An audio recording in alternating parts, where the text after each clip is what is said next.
ایک اور حدیث مبارکہ میں فرمایا بے شک تمہارے نام پہچان مجھ پر پیش کیے جاتے ہیں، لہذا مجھ پر احسن طریقے سے درود پڑھو۔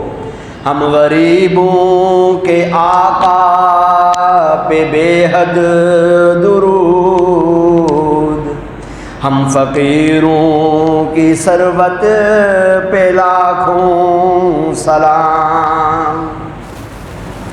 صلو علی الحبیب صلی اللہ تعالی علی محمد صلی اللہ علیہ وسلم۔ یعنی ہم غریبوں نداروں کو کوئی منہ لگانے کو تیار نہ تھا، لیکن غریبوں کے ماوا و ملجا محبوب خدا محمد مصطفیٰ احمد مجتبی صلی اللہ تعالی علیہ وآلہ وسلم نے ہم غریبوں پر یہ احسان کیا کہ ہمیں اپنی امت میں قبول فرما لیا، ہمیں اپنی غلامی میں قبول فرما کر بادشاہوں سے بھی آگے کر دیا۔ آپ پر بے حد اور بے حساب درود ہوں۔ ہم محتاج لوگوں کی تو ساری دولت اور پونجی ہمارے آقا مدینہ والے مصطفیٰ صلی اللہ علیہ وسلم کی ذات ہے، ان پر لاکھوں سلام ہوں۔ صلو علی الحبیب صلی اللہ تعالی علی محمد صلی اللہ علیہ وسلم۔ اب ذرا ہم آپ کو کچھ ذکر مصطفیٰ کریم صلی اللہ تعالی علیہ وآلہ وسلم کے متعلق عرض کرتے ہیں۔ اللہ تبارک و تعالی نے قرآن پاک میں فرمایا یعرفونہ کما یعرفون ابناءہم۔ مصطفیٰ کریم صلی اللہ تعالی علیہ وآلہ وسلم کی ذات عالی کو وہ لوگ جنہیں ہم نے کتاب عطا فرمائی ہے، وہ اس نبی کو ایسا پہچانتے ہیں جیسے وہ اپنے بیٹے کو پہچانتے ہیں۔ مفسر قرآن مفتی احمد جان خان نعیمی رحمۃ اللہ تعالی علیہ اس کے تحت لکھتے ہیں، یعنی اہل کتاب جو توریت اور انجیل کا علم رکھتے تھے وہ پیارے محبوب صلی اللہ علیہ وسلم کو پہچانتے ہیں۔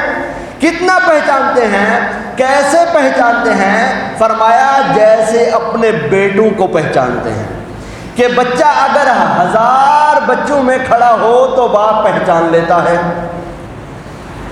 کہ یہ میرا وہی بیٹا ہے، اور کبھی کسی وقت شک نہیں کرتا، کبھی کسی وقت اس کی جناب وہ اس بچے کی آواز سن کر پہچان لیتا ہے، کبھی چال ڈھال سن کر پہچان لیتا ہے، کبھی اس کے بولنے کا انداز دیکھ کر پہچان لیتا ہے، کبھی اس کے چلنے کا انداز دیکھ کر پہچان لیتا ہے۔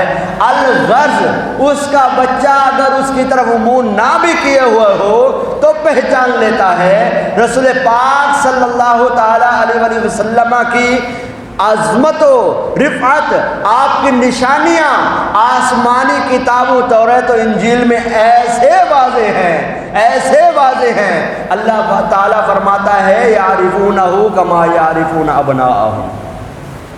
اس محبوب کو وہ ایسے ایسے پہچانتے ہیں، ایسے جانتے ہیں جیسے اپنی اولاد کو، اپنے بیٹوں کو جانتے ہیں۔ اب ذرا میں آپ کو اور عرض کروں کہ یہ مصطفیٰ کریم صلی اللہ تعالی علیہ وآلہ وسلم کو کتنا جانتے تھے اور کتنا زیادہ جانتے تھے کہ رسول پاک صلی اللہ تعالی علیہ وآلہ وسلم کے والد محترم حضرت عبداللہ رضی اللہ تعالیٰ عنہ کا بھی پچھلی کتابوں میں ذکر تھا۔ توریت و انجیل پر ایمان رکھنے والے جو دعویٰ کرنے والے ہیں، ان کے پاس حضرت یحییٰ علیہ السلام کے خون مبارک سے آلود سفید جبہ تھا۔ ان کی کتابوں میں لکھا تھا جس رات اس جبے سے خون ٹپکے جان لو کہ حضرت عبداللہ کی ولادت ہو گئی ہے، جان لو کہ مصطفیٰ کریم صلی اللہ تعالیٰ علیہ وآلہ وسلم کے والد محترم حضرت عبداللہ رضی اللہ تعالیٰ عنہ کی ولادت ہو گئی ہے۔ چنانچہ جس رات حضرت عبداللہ کی ولادت ہوئی، اس جبے کے ذریعے ملک شام کے اہل کتاب کو اس کی خبر ہو گئی، اور وہ رسول پاک صلی اللہ تعالیٰ علیہ وآلہ وسلم کے والد صاحب کو حضرت عبداللہ رضی اللہ تعالیٰ عنہ کو شہید کرنے کے ارادے سے حرم پاک آئے۔ اللہ پاک نے حضرت عبداللہ کو ان کے شر سے محفوظ رکھا، اور یہ اہل کتاب جو شام سے آئے تھے یہ نامراد ہو کر واپس لوٹ رہے۔ اس کے بعد جب کوئی مسافر اہل شام کی طرف سفر کرتا، شام کی طرف جاتا، اہل کتاب اس سے حضرت عبداللہ کا پوچھتے، آنے والا بتاتا، ان کا نور پوری آب و تاب سے قریش میں جگمگا رہا ہے۔ بی بی آمنہ کے والد محترم حضرت وہب نے ایک روز شکار کے لیے جب جنگل میں گئے، آپ نے ایک عجیب منظر دیکھا۔ حضرت عبداللہ رضی اللہ تعالیٰ عنہ جو شکار کرنے کے لیے آئے ہوئے تھے، جنگل میں اکیلے تھے، اہل کتاب کے تقریباً 90 افراد ننگی تلواریں لے کر آپ کو گھیرا کیے ہوئے تھے۔ حضرت وہب فرماتے ہیں، ایک قرشی نوجوان کو مشکل میں دیکھ کر میں نے مدد کرنا چاہی، اچانک غیب سے کچھ گھوڑوں پر سوار آئے جو انسانوں جیسے نہیں تھے، انہوں نے ان 90 افراد پر حملہ کر کے ان کو مار بھگایا، یوں حضرت عبداللہ کو بحفاظت ان کے گھر پہنچا دیا۔ یہ مصطفیٰ کریم صلی اللہ تعالیٰ علیہ وسلم کے والد محترم حضرت عبداللہ کی شان ہے، اور آپ کے والد صاحب کا تذکرہ کتابوں میں موجود۔ حضرت یحییٰ علیہ السلام کے خون آلود جبے سے یہ نشانی دی گئی کہ جب یہ جبہ اس سے خون ٹپکے سمجھ جانا کہ محمد مصطفیٰ آخری نبی خاتم الانبیاء کے والد محترم کی ولادت ہو گئی۔ ان کو اتنی معلومات تھی، اتنا جانتے تھے، اسی لیے اللہ تبارک و تعالیٰ نے قرآن پاک میں فرمایا، یعرفونہ کما یعرفون ابناءہم، میرے محبوب کو یہ ایسے جانتے ہیں جیسے اپنی اولاد کو جانتے ہیں۔ یہ ہے ان کا مسئلہ۔ اب مزید گفتگو کرتے ہیں کہ اللہ تبارک و تعالیٰ کہ محبوب صلی اللہ تعالیٰ علیہ وآلہ وسلم کو اہل کتاب جانتے تھے کہ نہ جانتے تھے؟ حضرت عبداللہ بن سلام جو یہود کے بڑے عالم تھے، اسلام لے آئے، ایمان قبول کیا۔ حضرت عمر فرماتے ہیں، ان سے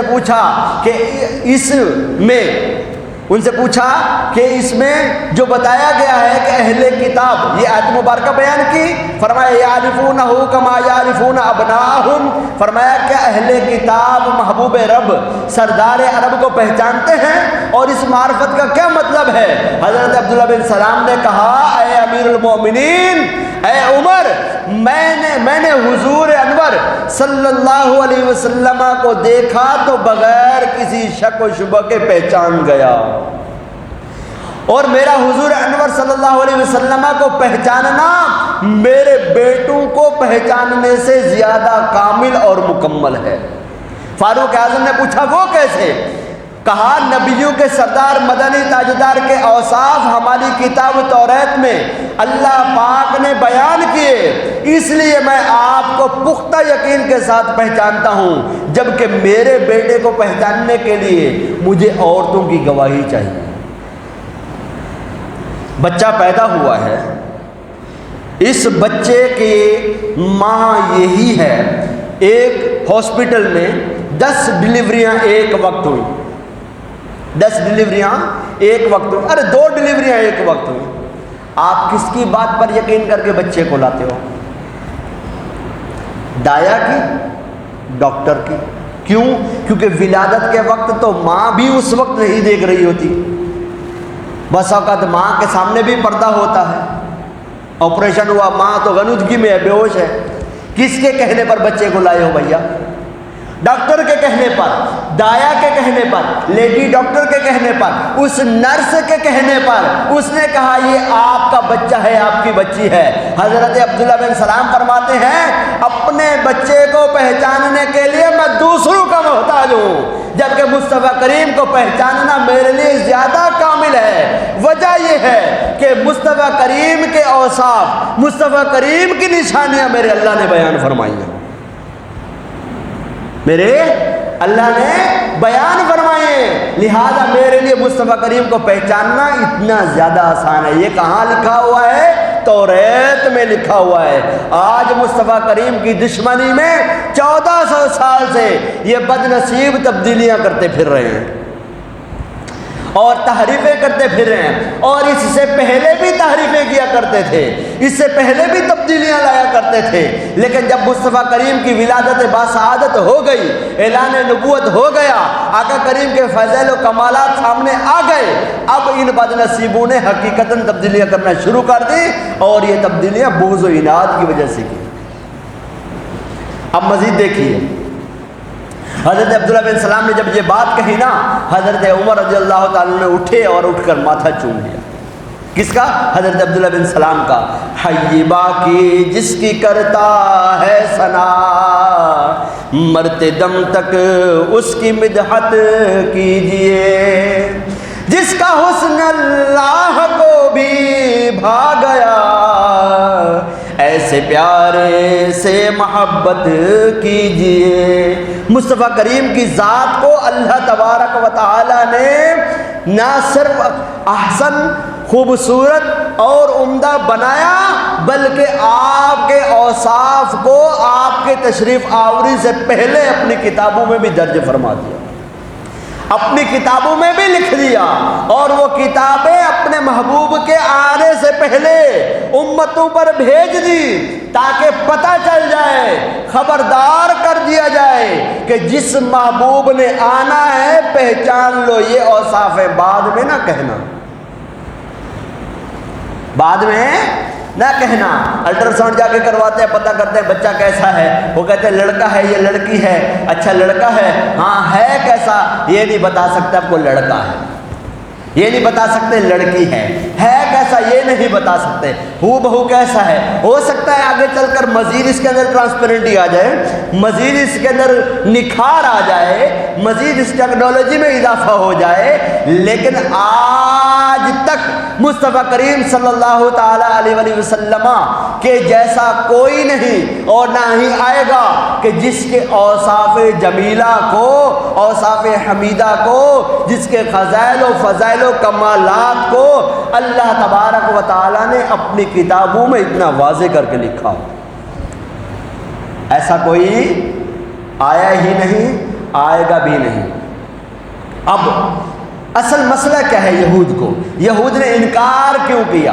اللہ تبارک و تعالیٰ نے خود فرمایا، بغیًا ان ینزل اللہ من فضلہ علی من یشاء من عبادہ، اس حسد کی وجہ سے کہ اللہ اپنے فضل سے اپنے جس بندے پر چاہتا ہے وہی نازل فرماتا ہے۔ اس کے تحت نور العرفان میں فرمایا کہ اس بنی اسرائیل کو حسد ہوا کہ آخری نبی ہونے کا اعزاز حضور کو کیوں ملا، کسی اسرائیلی کو ملنا چاہیے تھا، اس لیے وہ حضور پر ایمان نہیں لائے، اور حضور پر ایمان نہیں لائے، اور اس حسد کے مرض میں مبتلا رہے، اور اسی وجہ سے ان کا ایمان جاتا رہا۔ مسند احمد میں ہے، فرماتے ہیں ایک مرتبہ پیارے نبی صلی اللہ علیہ وسلم ایک یہودی کے قریب سے گزرے، اس کا بیٹا بیمار تھا، اس کا بیٹا بیمار تھا، اور وہ اس کے سرہانے بیٹھا توریت پڑھ رہا تھا۔ سرکار علی وقار صلی اللہ تعالی علیہ وسلم نے فرمایا، اے یہودی، تجھے اس سچے خدا کی قسم جس نے موسیٰ پر توریت اتاری، کیا توریت میں میری نعت اور میرے اوصاف نہیں لکھے؟ وہ فوراً انکار کر دیا اس نے، مگر بیٹا جو بیمار تھا، اس کی قسمت کا ستارہ چمکا، اس نے فوراً کہا اپنے باپ کے بارے میں کہ یہ جھوٹ بولتا ہے، میں گواہی دیتا ہوں کہ توریت میں آپ کی نعت موجود ہے، آپ کی صفات موجود ہیں، آپ کے تشریف لانے کا ذکر موجود ہے۔ یہ کہتے ہی اس نے کلمہ پڑھا اور مسلمان ہو گیا۔ یہ کس شہنشاہ والا کی آمد ہے، یہ کون سے شاہ والا کی آمد ہے، وہ آئے آنے کی جن کی خبر دی تھی مدت سے، دعا خلیل کی عیسیٰ کی جو بشارت تھے۔ حضور اکرم صلی اللہ تعالی علیہ وآلہ وسلم اپنے جد امجد حضرت ابراہیم خلیل اللہ کی دعا ہے، اور حضرت عیسیٰ علیہ السلام کی بشارت ہے۔ حضرت عیسیٰ علیہ السلام نے حضور کے بارے میں خوشخبری دی تھی کہ میں تمہیں خوشخبری دیتا ہوں میرے بعد ایک ایسا نبی آنے والا ہے جس کا نام احمد ہوگا۔ ہر نبی نے حضور علیہ السلام کے اوصاف کو بیان کیا۔ اب ذرا یہاں پر گفتگو کرتے ہیں، وہ یہ ہے کہ اہل کتاب نے جو ایمان قبول نہیں کیا وہ صرف حسد کی وجہ سے نہیں کیا، ورنہ جو پاکیزہ دل تھے وہ آپ کو دیکھتے ہی کلمہ پڑھ لیا کرتے تھے۔ اس سے حسد کی تباہ کاری کا اندازہ لگائیے۔ امام مفتی احمد یار خان نعیمی فرماتے ہیں کہ حسد ایسی بری بلا ہے جو خود حاسد کو کھا جاتی ہے، اور جس سے حسد کیا جا رہا ہے اس کا کچھ نہیں بگاڑ سکتی۔ اس سے حاسد کی تندرستی خراب، ایمان برباد اور دل سیاہ ہو جاتا ہے، کیونکہ جس کے حسد کیا جا رہا ہے وہ آرام سے سوتا ہے، مگر یہ حسد کی آگ میں جل کر اپنا عیش و آرام کھو لیتا ہے اور خون کے آنسو سے منہ دھوتا ہے۔ حاسد کوئی ترقی نہیں کر سکتا کیونکہ اس کو جلن سے فرصت نہیں، وہ ترقی کے بارے میں کب سوچے گا۔ اگر یہی یہود حسد سے باز آ جاتے، مصطفیٰ کریم کے اوصاف کو جیسے اللہ تبارک و تعالی نے بیان کیا تھا قبول کر لیتے اور ایمان لے آتے اور اللہ تعالیٰ کا خوف اپنے دل میں رکھ لیتے، تو آج ان کا تذکرہ بھی ان اصحاب محمد صلی اللہ علیہ وسلم کے متعلق کے ساتھ ہو رہا ہوتا جن کی شان اللہ تبارک و تعالی نے بیان فرمایا رضی اللہ عنہم ورضوا عنہ، اللہ ان سے راضی ہو گیا، یہ اس سے راضی ہو گیا۔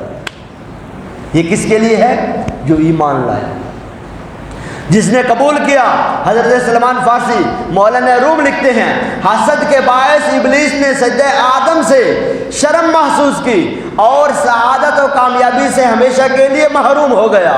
اس سے معلوم ہوا کہ جب تم صاف دل والوں سے حسد کرو گے تو تمہارے دل میں سیاہیاں پیدا ہوں گی، لہٰذا اللہ پاک کے نیک لوگوں کے پہلوؤں میں خاک بن جا، ہماری طرح حسد کی کے سر پر مٹی ڈال دے۔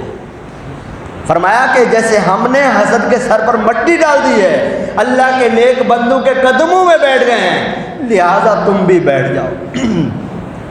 یہ آج ان بے وقوفوں کو بھی درس ہے، درس عبرت ہے جو مصطفیٰ کریم کی شان کو گھٹاتے ہیں۔ اعلیٰ حضرت ایسے کے باروں میں فرماتے ہیں ذکر گرو کے فضل کاٹے نقص کا جو یا رہے، پھر کہے مردک کہ ہوں امت رسول اللہ کی۔ ارے بدبخت، تو مصطفیٰ کریم کا ذکر روکتا ہے۔ اللہ تبارک و تعالیٰ نے تو مصطفیٰ کریم کی رفعتوں اور فضیلتوں کو ایسے بیان کیا کہ آقا کریم کے فضائل و کمالات تو قرآن میں موجود، حدیث میں موجود، حدیث قدسی میں موجود، آسمانی کتابوں میں موجود، انبیاء کرام علیہ السلام کے ساتھ اللہ تبارک و تعالیٰ نے ذکر فرمائے، اور انبیاء کرام نے اپنی امتوں کو بتا کر ان سے عہد لی کہ اس محبوب پر ایمان لانا ہے۔ مصطفیٰ کریم کی شان مت چھپائیں۔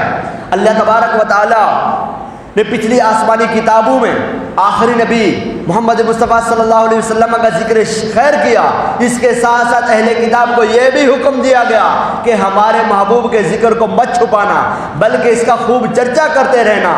پارہ 1 سورہ بقرہ آیت نمبر 42 میں اللہ تعالیٰ فرماتا ہے وَلَا تَلْبِسُوا الْحَقَّ بِالْبَاطِلِ وَتَكْتُمُوا الْحَقَّ وَأَنْتُمْ تَعْلَمُونَ، اور حق کو باطل کے ساتھ نہ ملاؤ اور جان بوجھ کر حق نہ چھپاؤ۔ اس آیت مبارکہ میں 2 باتوں سے منع کیا گیا، ایک حق کو باطل کے ساتھ ملانے سے، دوسرا حق کو چھپانے سے۔ ایک حق کو باطل کے ساتھ ملانے سے اور دوسرا حق کو چھپانے سے کہ یہ کام نہیں کرنا ہے۔ اللہ تبارک و تعالی نے اس آیت مبارکہ میں حق 2 مرتبہ استعمال فرمایا۔ ایک جگہ حق استعمال ہوا، اس سے مراد وضاحت کرتے مفسرین کرام فرماتے ہیں اس سے مراد نعت مصطفیٰ ہے، نعت محمد فی التورات۔ تورات میں مصطفیٰ کریم صلی اللہ علیہ وسلم کی جو صفت بیان کی گئی، آپ کی جو شان بیان کی گئی، ایک وہ مراد ہے۔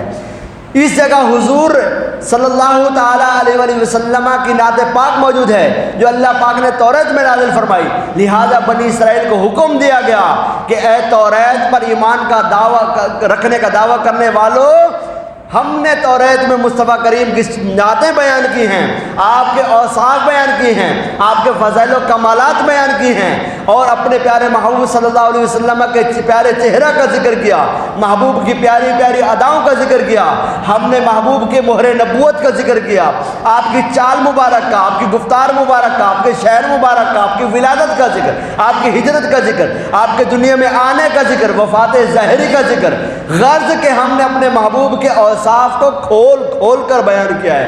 اے توریت پر ایمان رکھنے والوں، تم پر بھی لازم ہے کہ تم ہمارے محبوب کی نعتوں میں نہ تو اپنی طرف سے ملاوٹ کرو، نہ ہی ہمارے محبوب کی نعتوں کو چھپاؤ۔ اب بتائیے سب سے زیادہ آپ کو ذکر سننا کہاں سے ملتا ہے؟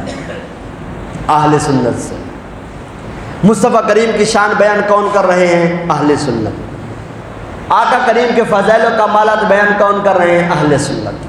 اللہ تبارک و تعالیٰ نے اپنے محبوب صلی اللہ علیہ وسلم کا ذکر کہاں کہاں نہیں کیا، یہاں تک کہ اللہ تعالیٰ نے فرما دیا اذا ذکرت ذکرت معی، محبوب جب میرا ذکر ہوگا تیرا ذکر ضرور ہوگا، محبوب جب میرا ذکر ہوگا تیرا ذکر ضرور ہوگا۔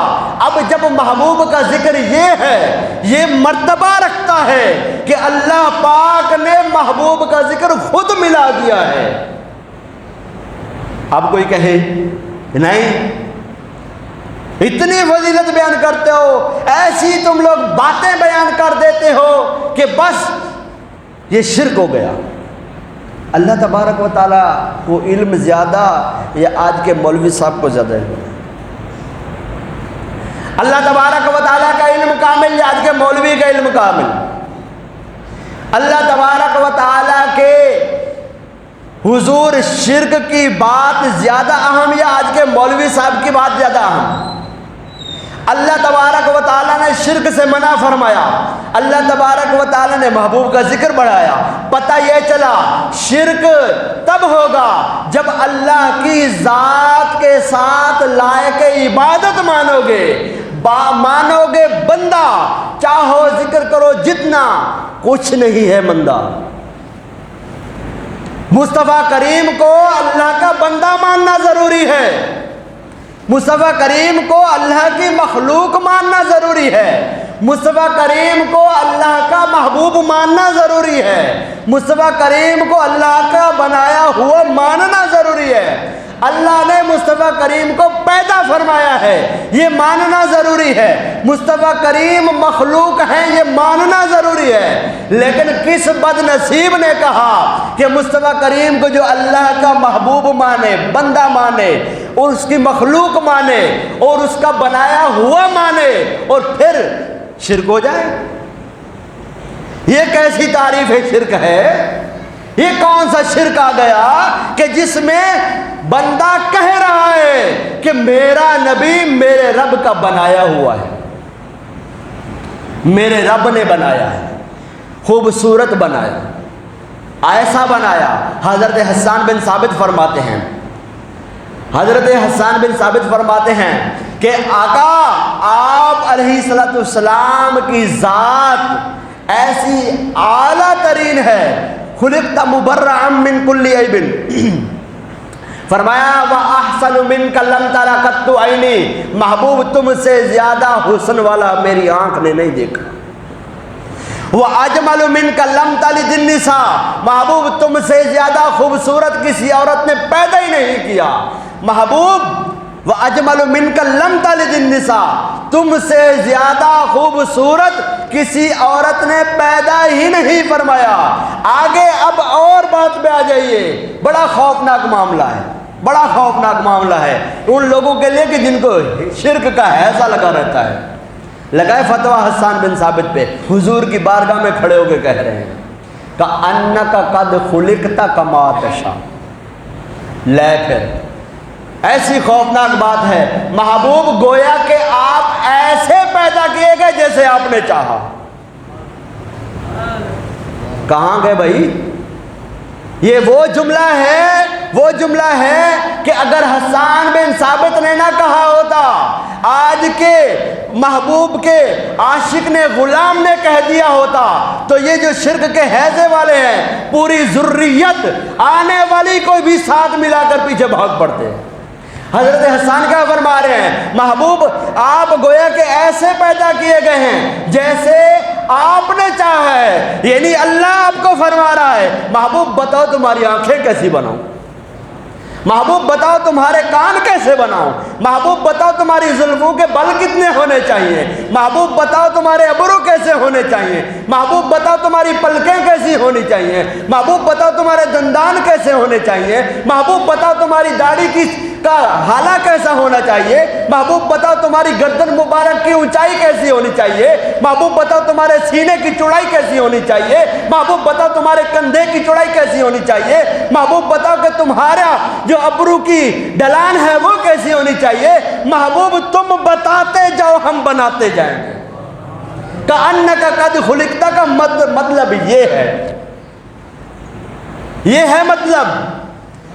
اب سمجھ لیں مصطفیٰ کریم صلی اللہ تعالی علیہ وآلہ وسلم کا مرتبہ کیسا ہے۔ اور یہ حسان بن ثابت ہیں، بارگاہ رسالت میں کھڑے ہو کے کہہ رہے ہیں رسول پاک جو شرک کو مٹانے کے لیے ہے، رسول پاک جو اللہ کی نافرمانی کو مٹانے کے لیے ہے، رسول پاک جو ثالث الثلاثہ کو ختم کرنے کے لیے ہے، رسول پاک جو عزیر علیہ السلام کو اللہ کا بندہ کہنے کے لیے ہے، رسول پاک جو اللہ تبارک و تعالیٰ کے محبوب کو، اللہ تعالیٰ کے محبوب بندوں کو اللہ تعالیٰ سے ملانے والے، شرک کو مٹانے والے، بتوں کو توڑنے والے، باجو کو توڑنے والے، مزامیر کو توڑنے والے، وہ یہ نہیں کہہ رہے حسان یہ تم نے کیا کہہ دیا ہے، تم نے غلط بات کہی ہے، اس بات سے رجوع کرو ورنہ ہم تم پر حکم لگا دیں گے تم نے شرک کیا ہے۔ اگر کسی مائی کے لال کے پاس یہ بات موجود ہو تو لا کے دکھا دیں، پتہ چلا کہ یہ شرک نہیں ہے، یہ شرک نہیں ہے۔ لہذا امتی کے لیے ضروری یہ ہے کہ مصطفیٰ کریم صلی اللہ علیہ وسلم کو اللہ کا بندہ مانے، اللہ کی مخلوق مانے، اللہ تعالیٰ کی طرف سے پیدا کیا ہوا مانے، اللہ کا رسول مانے، بقیہ جو فضائل بیان کرنے ہیں کرتا چلا جائے، لائق عبادت نہ مانے، بقیہ سب کچھ مان لے۔ اور امام بصیری رحمۃ اللہ تعالی نے تو حد ہی کر دی ہے، فرمایا کہ تم یہود والے کام نہ کرنا، عیسائیوں والے کام نہ کرنا، بقیہ جو کہنا ہو کہہ دینا۔ محبوب کی طرف یہود والے کام نہیں کرنے ہیں، عیسائیوں والے کام نہیں کرنے ہیں، بقیہ جو کہنا ہو کہہ دینا۔ حضرت امام بصیری رحمۃ اللہ تعالی سے پوچھا کہ حضرت کیا کام مطلب یہود والے؟ فرمایا عیسیٰ علیہ السلام کو عیسائیوں نے، نصارہ نے خدا کا بیٹا مان لیا، خدا کا تیسرا مان لیا، یہود نے حضرت عزیر علیہ السلام کو اللہ کا بیٹا مان لیا۔ تم نے اللہ کے محبوب کو محبوب ہی رکھنا ہے، اللہ کے محبوب کو اللہ کی مخلوق ہی ماننا ہے، بقیہ جو فضائل تمہارے نظر میں ہیں دل میں کہہ دو۔ اس لیے اعلیٰ حضرت رحمۃ اللہ تعالی نے فرمایا کہ سرور کہوں کہ مالک و مولا کہوں تجھے، باغ خلیل کا گل زیبا کہوں تجھے، لیکن رضا نے ختم سخن اس پہ کر دیا، خالق کا بندہ خلق کا آقا کہوں تجھے۔ رسول پاک صلی اللہ علیہ وسلم یا رسول اللہ آپ کو کیا کیا کہوں؟ آخر میں جا کر آپ رحمۃ اللہ تعالی نے حد کی، آپ نے جملہ ختم کر دیا، فرمایا لیکن رضا نے ختم سخن اس پہ کر دیا۔ رضا اپنی بات کو یہاں ختم کرتا ہے کہ اللہ کا بندہ اور اللہ کی مخلوق کا آقا کہتا ہوں۔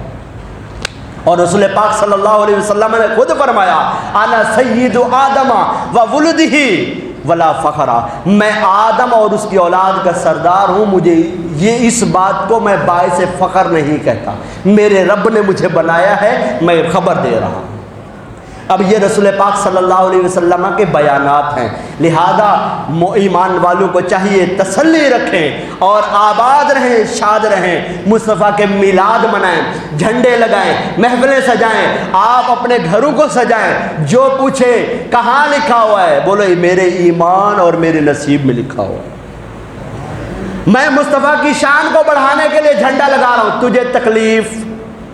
میں مصطفیٰ کی آمد کی رفعت کی منادی کرنے کے لیے میں میلاد سجا رہا ہوں، تجھے تکلیف؟ میں مصطفیٰ کو اللہ کا بندہ مانتا ہوں، عظمت والا محبوب مانتا ہوں، پیارا نبی مانتا ہوں، بتا تجھے تکلیف؟ یہ صحابہ نے نہیں کیا، صحابہ کرام المرضوان نے نہیں کیا، اس کا پورا جواب ہے، دلائل کی صورت میں موجود ہے۔ انداز مختلف ہوتے رہے لیکن منایا ضرور گیا ہے، میلاد منایا ضرور گیا ہے۔